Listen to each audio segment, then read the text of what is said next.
Hello English 2 and happy leap year. Our lesson today is examining shifts in perspective in persuasive text. So open this link, follow the guidelines, and open up to the PowerPoint file that is attached. We are going to read E.M. Forster's essay called Tolerance. It is in your book on page 484, and I have a link for you to read it online. Okay, this is an intellectual essay in that the author presents an idea, thinks about it, thinks of both sides of it, weighs both the pros and the cons, and then makes a decision as to which way he's going to go. All right, the word tolerance means tolerating, or crudely stated, putting up with someone else. In this case, it is another culture or other cultures in the world, and we face this problem just as much today as Forster did back then. And he wrote this at the end of World War II. He was a European, so definitely Hitler's society affected all of Europe, and the question is, how can we rebuild a society?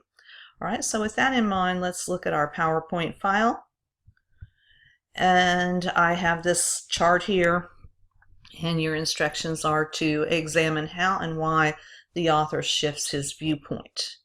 Using this diagram below, find more shifts. So going back to the essay, there's a shift that occurs between paragraph 1 and paragraph 2. The author introduces the topic of building a civilization with a sound state of mind, and he adds, in exploring that idea, to be inspired by the proper spirit.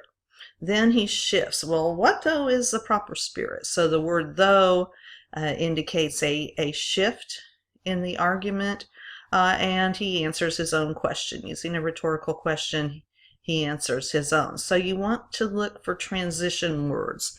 But what state of mind may be sound? Here we may differ. So he asks himself a question to answer and explore that question. Okay, so continue throughout. Be sure to note what he says about Hitler's society. Okay, on the second page of the essay, he says there are two solutions to rebuilding our civilization, and one is the Nazi solution, and he says you don't like them, kill them. And even though he explores that argument, he's quick to admit that this is not a realistic solution or a humane solution. However, shift again, he does say to try to tolerate your enemy, tolerate that culture that you seem to hate and dislike. Okay, fill out the chart, save your work, submit it to Schoology before the bell. See you in class.